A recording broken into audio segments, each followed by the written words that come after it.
All right, well, it is the end of April and we are now in May. In fact, we're probably about a week in May. This is a little bit of a late April wrap up, but hey, hear me out. We had 3 days last week that were in April, and so I wanted to give myself that entire week to finish my TBR because I was a few books behind, and well, I didn't finish. Failure. I'm about halfway done with My Grandmother Asked Me to Tell You She's Sorry by Frederick Bachman. It's just not hitting me. For some reason, this Frederick Bachman book is missing a little bit, and I don't know why, but I'm still enjoying it, so I'm really trudging through it. It's been taking me a long time. Plus, I mean, we had 2 famous rappers going at it this weekend, and so my time got consumed by listening to diss tracks. It's a mess. It's a mess of a day.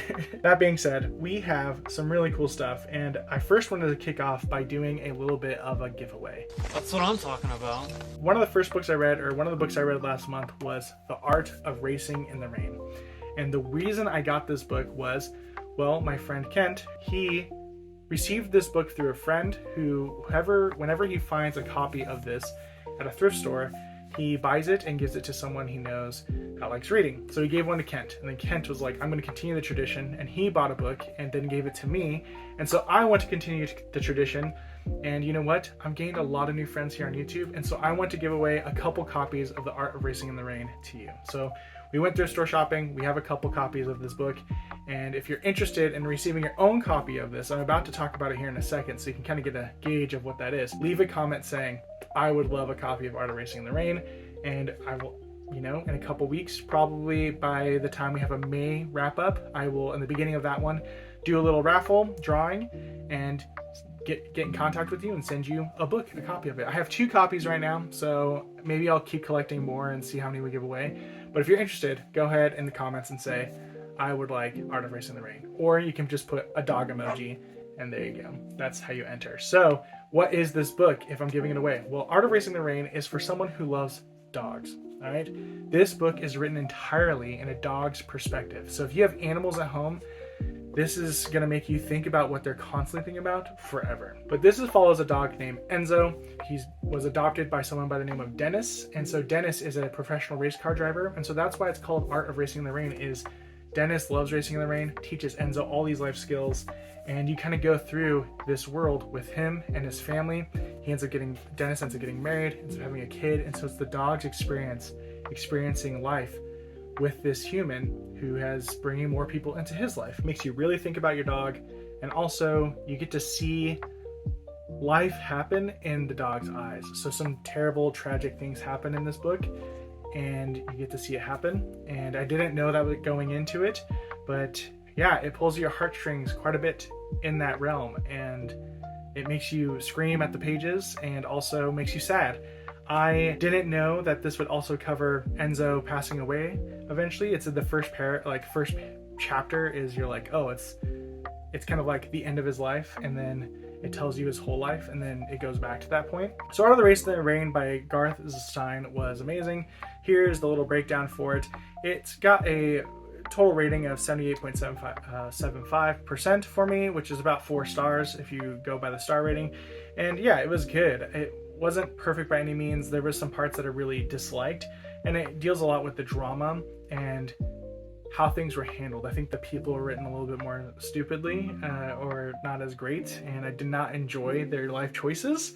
And so if that was meant to be on purpose, cool, but I honestly wasn't a huge fan. And also the author writing in Enzo's point of view really took liberty in just telling us strange facts. Like there was like a few paragraphs about the movie The Crow, but I guess ADHD dogs, I don't know. But great book. If you love pets, you're gonna love this book, and I'm giving away 2 copies, so go ahead and hit those emojis, say I want a copy, and we'll do a raffle at the end of the May wrap up. And now we're going on to our next one, which is Crying at H Mart by Michelle Zauner. I did a full-length review on this already on the channel, but just to give you a brief synopsis, this is a memoir about Michelle experiencing her life and losing her mother to cancer. I read a lot of sad books, so just get prepared for like the sad book craze going on in this whole thing. So Michelle is experiencing life, her mom gets cancer, and she kind of gets closer to her. She's there with her at the end, and there's going through memories of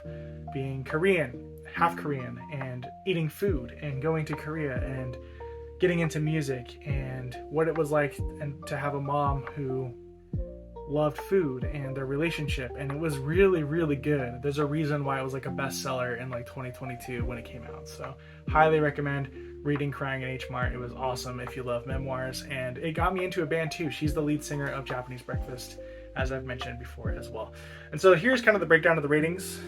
We have a lot of different stuff here, and so it would be about a 4.5 star read. Not quite 5 stars for me, but it was really, really good and really, really awesome. The only thing I would change is, you know, you kind of already know where the story is going, so you're not able to get as immersed into it, and sometimes things feel a little drawn out, but other than that, everything was pretty much flawless. So moving on, we read A Court of Wings and Ruin, which is the third book in the A Court of Thorns and Roses book series. And so this is the weakest of the series so far. I didn't like the direction Sarah J. Maas went with it at all. I think there were some cool parts. I think there was some parts that I enjoyed. If you're not familiar with the series, it's about, you know, fairies, essentially. A human woman ends up getting into the fairy courts, and this is her life's adventure. Her name is Feyre, so fairies, Feywild, all that type of stuff. I'm going to continue the series just to kind of keep going, because I really do think Sarah J. Maas writes really great characters, and that's what has my interest quite a bit. But this is kind of the overall rating. The interest was the highest part, obviously, for the series, and I gave this a 69.5%, which is about a 3.5 stars on the rating scale. So the last book I ended up finishing reading was The Nightingale. The Nightingale is a history fiction or literary fiction, I guess is what it's, no, not literary fiction, historical fiction. We got it there. So it's a historical fiction about World War II, because most of them are, but it's specifically about France. France gives up and surrenders in World War II, and so you're following two girls inside of France and what they go through. For some reason, my brain is escaping their names, but they're very French. Hem. The. But these two girls go through, one of them is younger, about 19 years old, and one is a little bit older and gets married and has a kid, and so you get two different perspectives. One of them is very outgoing and somebody who speaks her mind at all times, while one is more protective and kind of more reactive to the things around them, but they end up doing really cool things inside the war. This is very inspired by true stories in France and then just kind of taken upon. And it's pretty cool. Like, I enjoyed it, but also at the same time, this book was very boring. And I don't mean that in a bad way. It's just, we know a lot about World War II, right? So you're going through a lot of this history, and a lot of it's needed because I feel like the author needed to explain these stories in a certain way for the giant payoff at the ending. The last 100 pages of this book hits you with all of the emotions. I can see why this is really, really loved. I can see why this is being made into a movie, because there was events that needed to happen that were, this whole book is full of tragedy, and then the payoff at the end is huge. It's really, really huge. There's a lot about, you know, the concentration camps. There's a lot about saving soldiers in German territory, about the Nazis invading France and what that relationship was like, because one of the girls who is at home waiting for her husband to return, her house ends up being home to a Nazi. They choose to go there, and it's just, you know, there's a lot of stuff that happens. It was great. It was good, and you just have to go through so many pages of just building up for those payoffs at the last moment. Things happen so quickly and everything, but it's good. Here's the ratings for it, and I only give it a 71.75, and that's a 3.5 stars, so about the same as the last book that I mentioned. But the ending is really, really good. I think that's what saved it for me. This could have been a lower rate for me. Unfortunately, it's because it is just kind of what we've heard of before.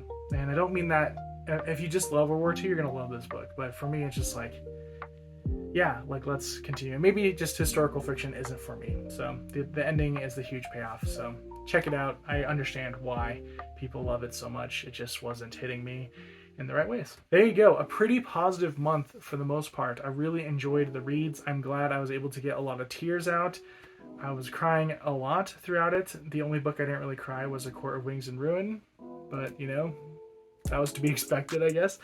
And yeah, it was a great, great month.